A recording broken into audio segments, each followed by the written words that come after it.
Dude, I love the internet so much. I found this incredibly archetypally resonant video of Jordan Peterson basically confronting a degenerate feminine personality wrapped in resentment for masculine order and accountability. And it's from an interview Jordan Peterson did many years ago with this host, I think of a podcast in England, BBC journalist. So I'm going to analyze this incoherence here. But when you talk, say, about domestic violence, and there's a sort of thesis behind it, and I'm putting it in a bit of a nutshell here, so feel free to rephrase it, that men are... I've never seen Jordan Peterson manifest such obvious physical boredom before. Doodling or drawing. Maybe this is primarily a radio podcast, so he thinks that there's not video, but I've never seen Jordan Peterson do that before. But she is a boring ideologue, as you're about to find out. In the end, if men are pushed too far by a too aggressive a feminism, there will be a backlash, and that there is, there's a sort of... She finds the notion of masculine accountability in terms of backlash detestable, and also the assertion that the right and conservatives, or basically any platform that disagrees with the ideology of the radical left, to be put on an equal playing field of cause and effect, even insofar as they can be objectively analyzed. So that is subtly enraging to her, because there is no tolerance or inclusiveness for variance of thought when it comes to leftist positions. And if you notice that what she said at the start, which was basically, if you were to disagree with me, I'm going to subtly signal that you are against domestic violence victims, because domestic violence victims are because it symbolizes that you are an evil predator who is basically archetypally a corrupt tyrant and not to be trusted or contended with in terms of what you have to say. And this is just a continuation of identity politics being done by her. Feel free to rephrase it, that men are, in the end, if men are... Easy deflection. Jordan Peterson uses intellectual rigor, and then she tries to rephrase the same ideological question posed through the lens of identity politics in order to become a victim. That's what happened here. Pushed too far by a too aggressive a feminism, there will be a backlash, and that there is, there's a sort of undercurrent of violence, be it verbal. Oh, that's a warning, not a commentary it's a warning on the that utility kind of of that. suggests... Right, so Jordan Peterson is basically saying we're going to play the game of reality because it objectively analyzes the world instead of playing your ideological game. And not only, and I like this for this reason. When you choose to take this route, you're not only saying to the person, we're going to play the game of objective reality rather than your ideological one.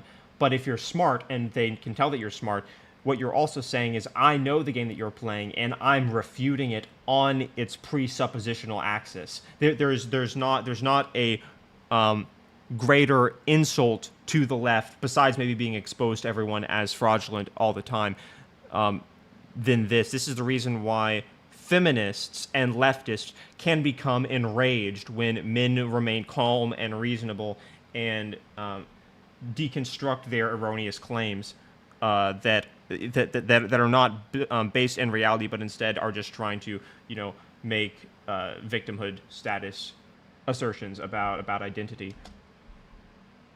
That there may be sort of fault in those who push progressivism too far. They will get a backlash. Some people, of course, see that as a bit of a permissive environment for... This is exactly what I described before in terms of the outrage that she's communicating at the notion of accountability for incoherent action. This is a very common theme with leftists. Facing consequences for their incoherence is as intolerable as basically being exposed as frauds, because reality exposes them as frauds for being ideologically, for identifying primarily with an ideology and therefore being incoherent. Bad behavior. Well, people tend to confuse describing the likelihood of something with supporting the fact. Oh, subtly triggered here. I'd never noticed this before. Jordan Peterson coming with the response of people can easily be confused would be triggering to her, because it's starting off with the categorization of what you just said as her being confused as a result of being wrong. So, and it's a bit more infuriating because he's assuming that she's playing the game of reality, which is abhorrent to her in its presuppositional proclamation about what they're even doing, having this conversation. So this is a very intricate analysis of what's happening here, but it is what's happening here, and I think that it's interesting. That it This is what I'd be thinking if I weren't talking out loud, just watching this. But I did miss that the first time I saw this, if I remember, like in 2016. exists, and I'm describing the likelihood of something, not supporting the fact that it exists. If you push too far on the left, you're going to get a backlash on the right. That's how Right. things work. Right. Potential. Yeah. Exactly. Potential objective outcomes can be measured in the same way that anything can be measured. But the problem is that for leftists, measurement is nothing more than a construct of the patriarchy trying to assert unjustifiable order where it doesn't belong and is tyrannically threatening the infant.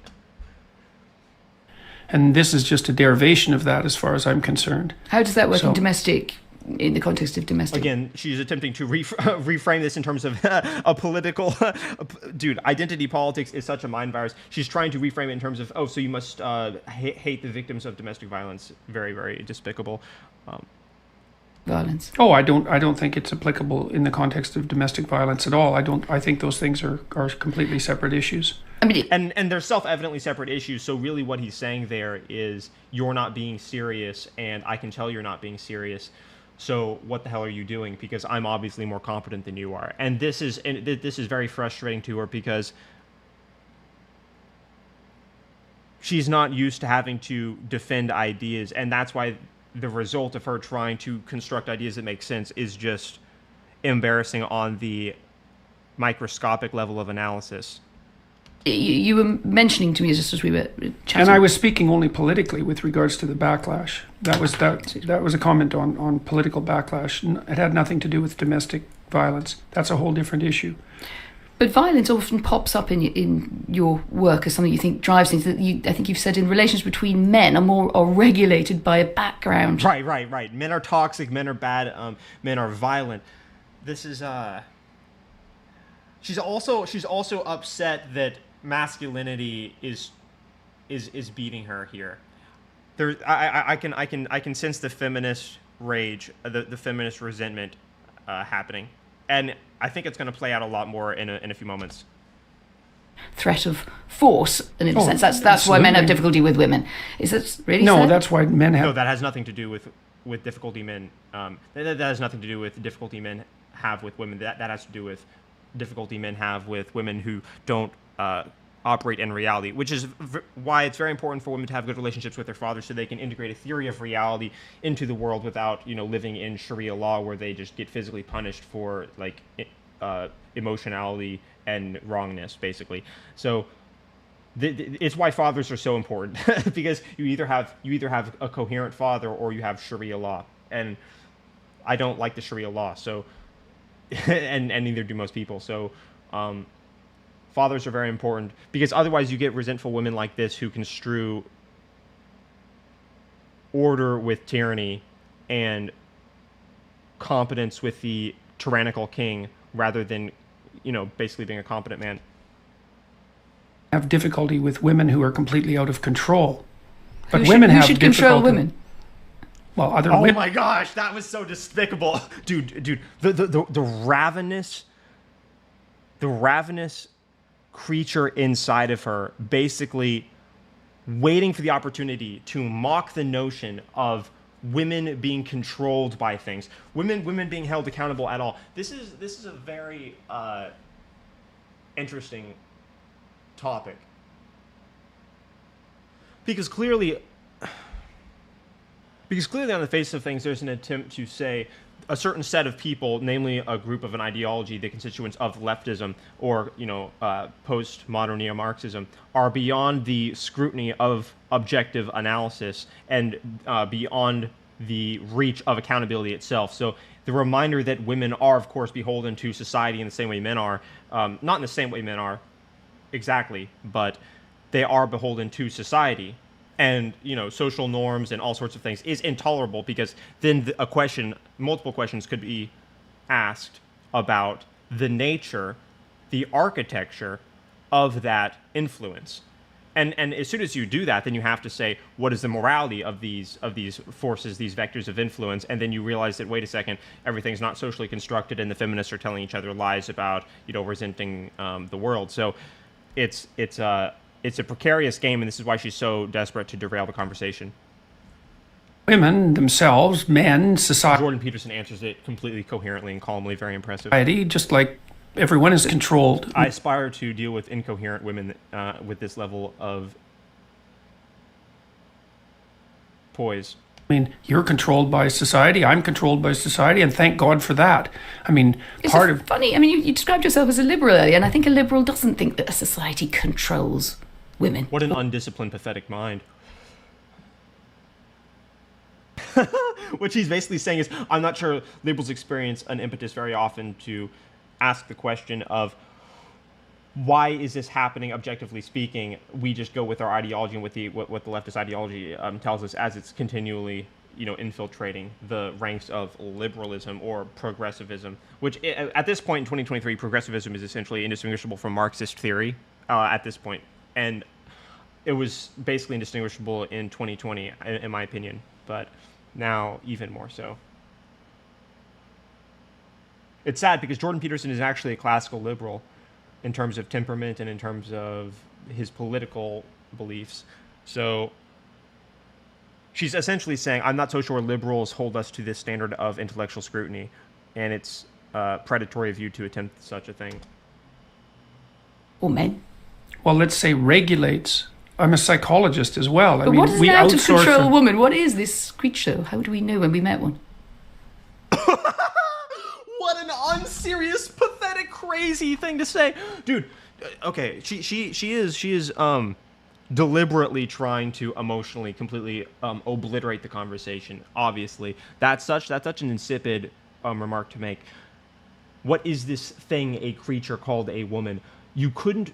I mean, she's clearly trying to play identity politics to such an extent that she doesn't deserve to have a conversation with Jordan Peterson. This is probably why this interview became so popular, and why she rightly received the scrutiny of a lot of thinking people. Jordan Peterson's done a phenomenal job dealing with incessantly resentful feminist types. Well, I'm sure that you've met women in your life that acted towards you in a bullying and detestable manner. It's very difficult for women to cope with that because they don't have any real recourse. This is where the accountability continues, and I believe deeply enrages and infuriates this delusional, insipid, degenerate woman, because what he's describing is actually the exact behavior she's exhibiting towards him in her attempt to undermine and demonize who he is, so she doesn't have to contend with what he has to say or the objective mechanisms that would reveal what he has to say as making sense in the first place. It's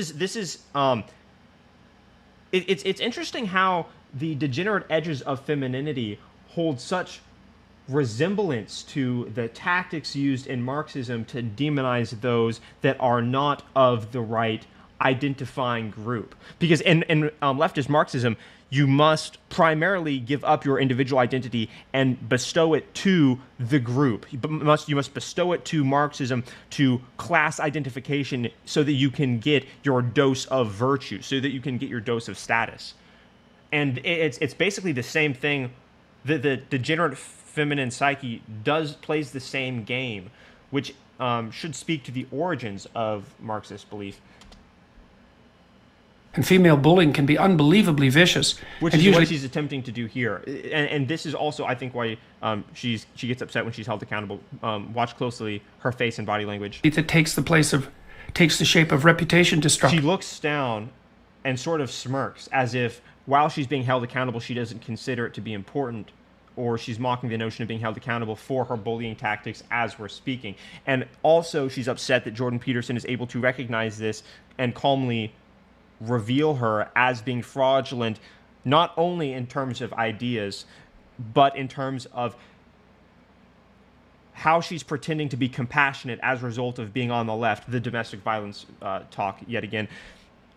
And simultaneously, bullying Jordan Peterson, or attempting to, of course, because she's not intellectually on his level, so she's not capable of bullying him. But she wants to try to bully him using reputational savaging, innuendo, and gossip.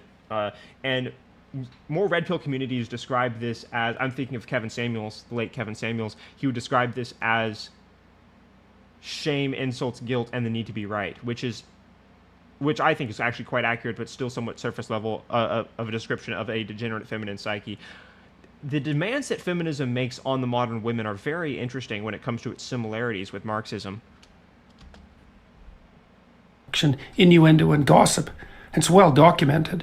It's very her different. face as she got her own behavior happening live described back to her. Dude, this is why you don't want to get into like some sort of argument with a clinical psychologist with 45 years of experience. Like they're probably going to see through you. Like they're probably going to be able to tell you what's going on to your face blatantly. And that's what's happening here.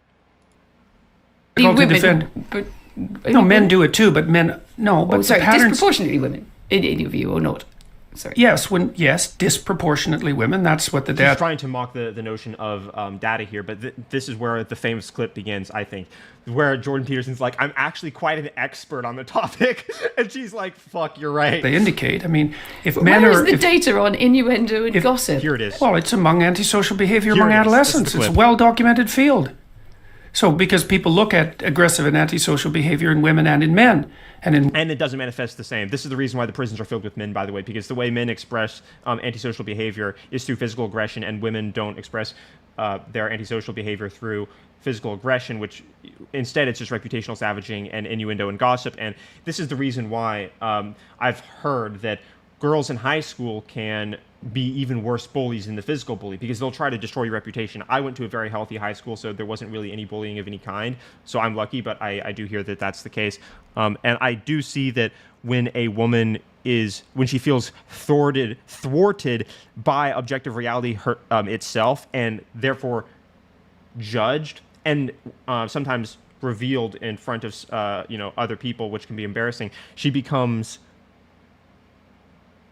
deeply resentful in a way where I haven't seen men become so voraciously, disturbed. women, it tends to take the expression of innuendo, gossip, and reputation destruction. So he's reiterating basically that fact. And in men, it tends to take the form of outright physical aggression. Look, she's literally unable to manifest physical aggression right now, proving Jordan Peterson right. Oh my gosh, that's brutal. She's embodying, she is manifesting exactly what he's talking about live. There's a whole literature on that. It's not a surprise to anyone. Oh, when she gets upset. And there's a whole literature on this. There's a whole literature on how you're broken and delusional and degenerate, by the way. And I can describe it to you, as a matter of fact, while remaining calm and poised and clearly above your intellectual capability. Dude, this is exactly why they tried to take away Jordan Peterson's clinical license, and by the way, completely failed, because people were like, you're just an ideologue, what the hell? But they become enraged with the fact that Jordan Peterson can show us all that they're frauds, that they're completely lying. This has been known for 30 years. I mean, the rates of I think antisocial... the idea of the female gossip probably predates 30 years. Well, it does. By a long It does. time. The But idea that, of female gossip, not the existence of it. She still hasn't even accepted reality. Oh, by the way, dude, what an amazing screen capture. that doesn't. No, No, doesn't but- make it gospel. But really, people does it? have... No, it doesn't. But people have... Okay. That has nothing to do with the topic. Jordan Peterson didn't say it's gospel because of the idea of gossip. He said it's gospel because of the research and clinical data. She's the one that said it's an idea and not represented in the research and clinical data. Looked at how women express... Look, women have to express aggression somehow, unless you're willing to say that they're not aggressive. Exactly, right. They tend not to do it physically. Not to the degree... Literally, man. Dude, you can't make this up. This is the reason why the interview became so popular. I'm rediscovering this. Men do, so they use other channels. And what other channels are there other than physical aggression if you're going to be aggressive? Well, you go after people verbally. You go after them with innuendo and gossip and reputation destruction. And that's how it works. And that's literally what she's doing here, trying to undermine and demonize Jordan Peterson constantly because she can't argue, because she's being overpowered by the coherence of intellectual scrutiny. And just to be clear, that you think that's predominantly a female modus operandi? It isn't that I think that. Well, I'm It's that asking the you. clinical literature indicates that. It isn't that I think it. Right, exactly. Basically, Jordan Peterson is having to explain the concept of an objective fact to her. This is brutal stuff. I'm not interviewing the clinical literature. I'm interviewing you. What do you Well, think? I'm a What an emotional error. She just explained that facts don't have anything to do with opinion. Psychologist and a scientist, You and can I tend to base my opinions on what I've read in the broad, relevant clinical literature. I'm not making this stuff up. I studied antisocial behavior for like 15 years. I'm actually quite an expert on it, and so we know that men are more likely to look at it this way. All right, women are Oh, this is infuriating to her because now he's having to dumb down his language because she has failed to understand. much more likely to try to commit suicide, and men are much more likely to kill themselves. And the reason for that is that men use lethal force and women don't. Now that's a big difference.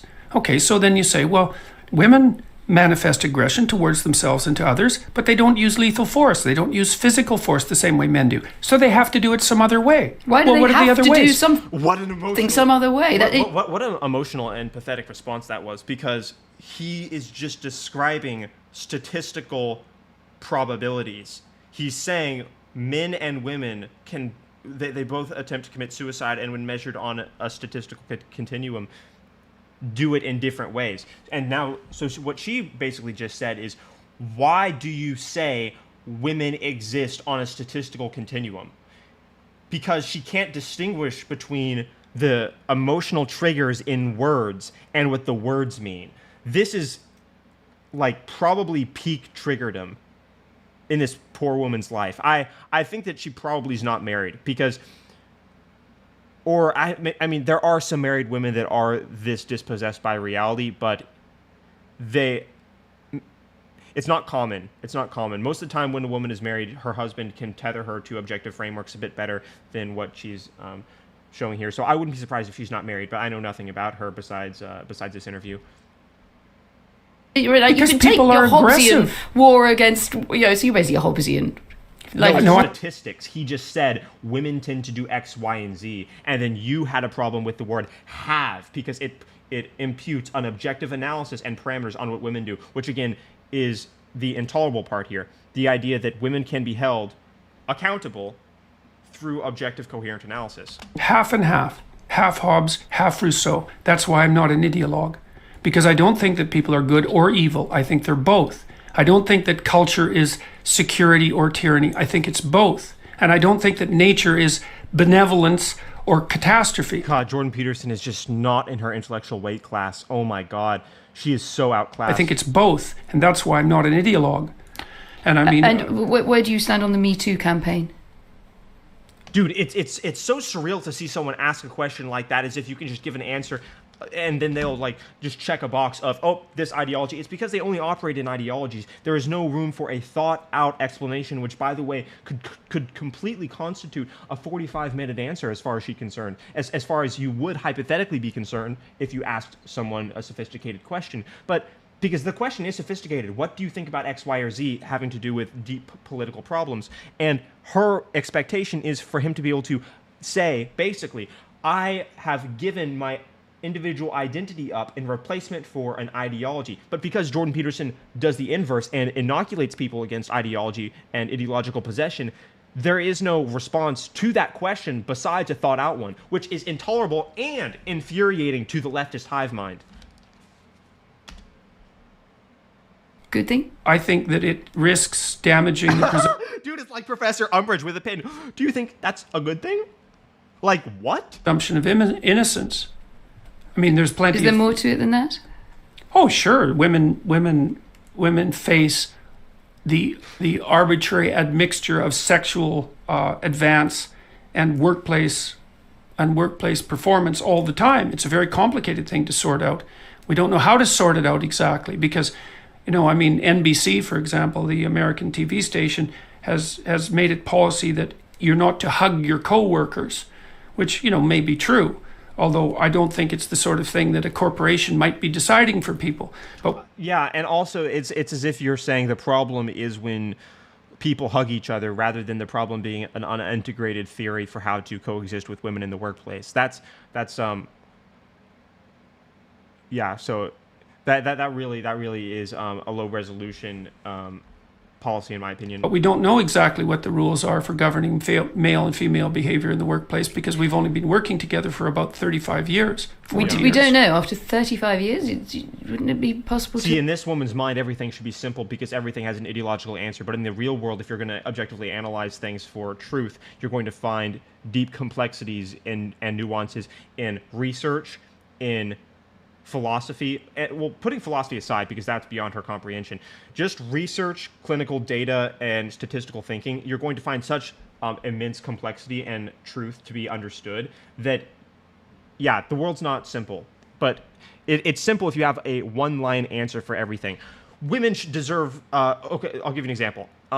With abortion. My body, my choice. Simple ideological answer. Not your body. Not a man's body. The simple parroting talking points don't reflect any type of deeper truth. None whatsoever. There's none. There's no truth there. But the problem is that so many people are lazy thinkers. They don't even realize that when they give an answer to a political question, it's surface level. You could say it's self-evidently surface level if it's political, but then you're not talking on the right level of analysis. Because if someone asks me a political question, I don't give a political answer. I give a deep answer that corresponds to the question. When they ask me, are you pro-choice? I say the question would imply that we have to discern when a human life is a life so that we know it's not murder. So we can draw some sort of line. For the most part, this is how I communicate it to someone. I would say we would have to draw a line between the third trimester or 9 months in, because most people would agree that an abortion is not legal or ethical 9 months in, although there are some psychopaths on the left that, through ideological, I guess you could call possession, through ideological possession, are willing to throw morality outside the window entirely because of its objective parameters. And I would say so between 9 months and 1 week in. And most people agree that abortion should exist at some point in between those time periods. But the fact that I'm able to put an objective parameter on it immediately takes it outside of a conversation of slogans and into a conversation of what does objective reality reveal to us if we were to analyze it. And to a lot of people, I don't want to say to not many people, to a lot of people, that is intolerable because they've never figured out how to think for themselves. They've only managed to parrot talking points. To figure something out? Not when you're talking about a transformation in behavior that's that profound. I mean, we don't know how men and women can work properly together in the workforce. It's very complicated. But they Men don't know how to compete millions with of women. men and women across the world go to work together day in, day out. But you're the one who asked about Me You're Too. the one Me who. Too Don't is, start with you're the one who. Me Too is Me Too. What a pathetic, narcissistic, solipsistic response by this degenerate female psyche. It's as if she's never had to scrutinize anything she's ever said. Almost eerie. Too is an expression of the fact that men and women are having a hard time regulating their behavior in the workplace. That's the only reason I responded to that, because the question I was think posed. it's more broadly suggesting that some men are having a grave problem with it. What is the lesson of the Harvey Weinstein story for you?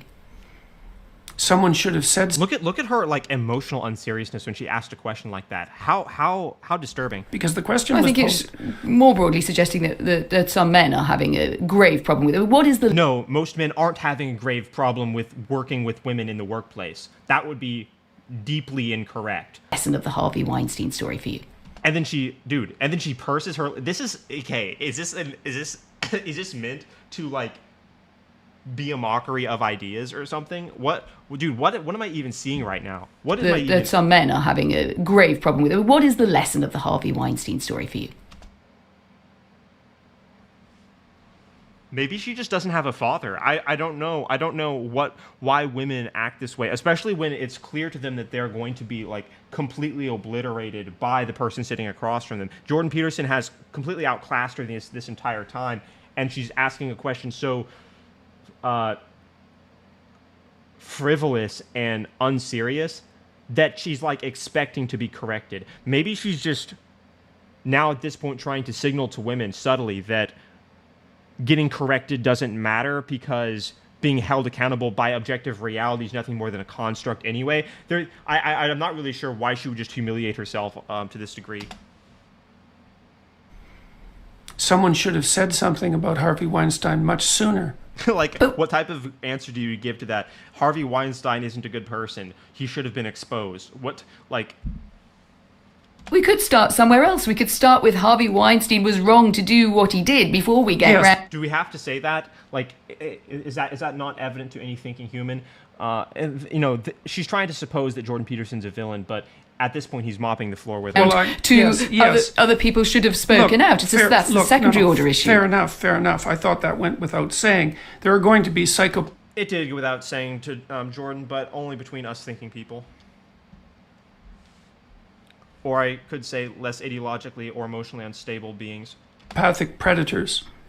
They're going to exist. And what has to happen is that people have to stop them because they won't stop themselves. And so I thought that was sort of implicit in the statement. Obviously, he shouldn't have done what he did. But you don't think that the culture in which he was operating, that there was particularly in his world, Hollywood? in his world and in many other worlds, that there was a culture of, like, this guy's a powerful guy. There's not a culture of... Actually, well, I don't think that pedophilia is normalized at all. I really don't think that's the case. But there are tiny like pockets of depraved people, and that does exist.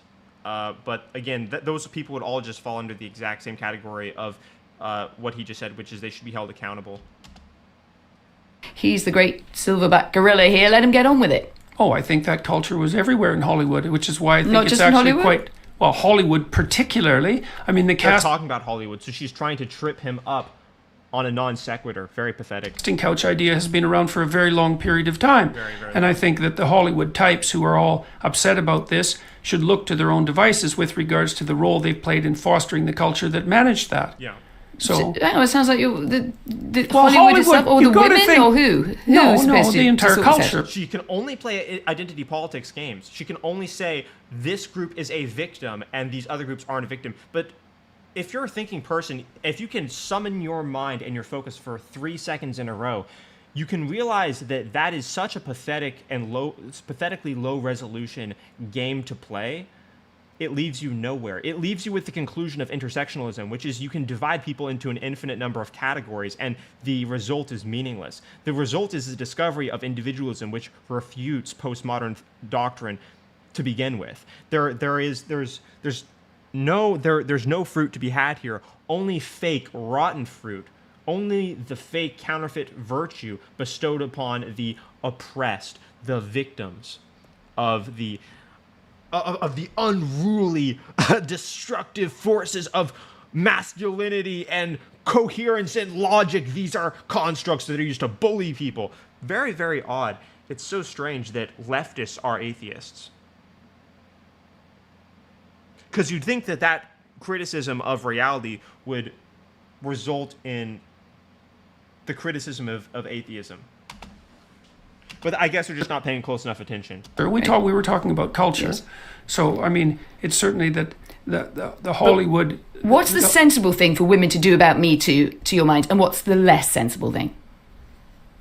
What is that, dude? What kind of question is that? Why would he have a dichotomous answer? And what type of question is that? She's supposing that he's going to have like some sort of statement like women aren't the victims, and so she can then demonize him. But that's not how it's going to go.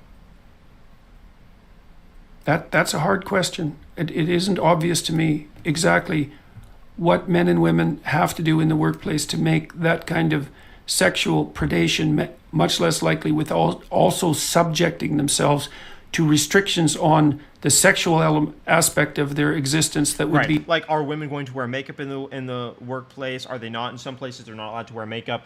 Are they allowed to wear super short skirts? Because short skirts can often signal to men that they are looking for attention about their bodies. And so, because, some workplaces have a dress code when it comes to what women can wear and what men can wear. And, like, law firms have dress codes, etc. So it's very complicated. Be unbearable. It's very difficult. What would be unbearable about that? How about everybody wears the same uniform to work? I think That's what the Maoists. Well, look, if you want to eliminate. Exactly. It's what the far leftist regime wanted. But see, they ignored the same thing that the radical left is ignoring right now, which is men and women are not physically or psychologically identical. Men and women are not blank slates, but the great leap forward in Maoist China. And also, by the way, a lot of the more tyrannical assertions made by the radical left stem from the notion, the false notion, that everyone is a blank slate, equal, identical person. There's, like, even among one group of statistically very similar people of the same gender, there's tremendous variance, and just in terms of IQ. You take a group of men, the same race, the same age, the same educational background, and you're going to have like 2 or 3 standards of deviation just in terms of intelligence. People are not the same, and so having a policy where you say men and women have to wear the same clothes, I think is detrimental for the reason that it ignores the very real reality that men and women aren't the same and people aren't the same. So forcing them to wear the same thing, I think, is a sign of a misapprehension of reality itself. Eliminate the differences between men and women sexually at the workplace. You have to constrain the sexual differences. I mean, men wear suits to work. Well, we don't have to eliminate the sexual differences for people to work together with respect. That statement is absolutely meaningless and orthogonal to the entire discussion. Eliminate them to some degree. Why? I'm genuinely because the question here is, to what degree should sexually related behavior be impermissible She can't follow this train of thought. at the workplace? Well, it depends. $1 to a penny, she didn't understand what he just said. On how you define it. Should you be able to dress attractively? And if you can dress attractively, what do you mean by attractively exactly? Like precisely. I got into trouble. I mean, I hope I dressed nicely today. You look very well dressed to me, right? You're a man, I'm a woman. We're both nicely dressed. Now we're getting on with the interview. What's the problem? Are we? Are you getting on with the interview? Or are you trying to play identity political games based on the fact that you aspire to be a victim, which is in direct correlation with your status as a woman and his status as a man? Because we all know that in the victim hierarchy of leftist ideology that men victimize women. It's basically untrue, by the way. Men get victimized by men way more often than women do. But it's just the same intersectional game I referenced before. Or perspective. Well, the problem is the boundaries of what constitutes nicely dressed. Because there's there's a lot of boundaries, that's for sure. Because part of what constitutes attractiveness, part of what constitutes nicely dressed, is sexual attractiveness. Because you can't separate out. Correct. I mean, men's suits are meant to basically show the shape of their body and the broadness of their shoulders, and it's all, and it goes back hundreds and hundreds of years. Even armor that knights would wear, it does the same thing. Women's dresses, I mean, the accentuation of the hips, it's all very, very evolutionary. Human attractiveness, sexual attractiveness from human attractiveness. And so then the question is exactly where are the boundaries?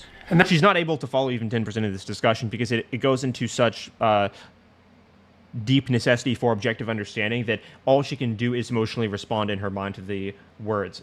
I don't even think she's understanding what he's saying here. That's what the discussion is about. Where are the boundaries? The dinner parties, which are described in a... And then she proves me right. Forward to your book, where friends enjoy debates and disagreements. Do you think in the broader conversation we've lost that spirit, or in danger of losing that spirit? Oh, I think we're always in danger of losing that spirit. We are always in danger of losing that spirit. And I'm reminded of what I said near the beginning of this video with the eerie similarities between degenerate feminine proclivities and Marxist doctrine. The innate assertions made about the nature of reality when it comes to victims and victimizers, and the lack of any type of relationship between people outside that of mere power hierarchies. Spirit, right? Because lack of freedom is much more probable than freedom. We have to be very careful to maintain that because 1984, dude. It's like they don't even read the literature about their own systems, though. It's always under threat. But I do feel that it's under threat now. I think that people are very careful about what they say in ways that aren't good. I think the fact that many comedians won't perform on university campuses now is a very good indication of that. That's a canary in the coal mine scenario, that. Yeah. Yeah. Guys, like and subscribe.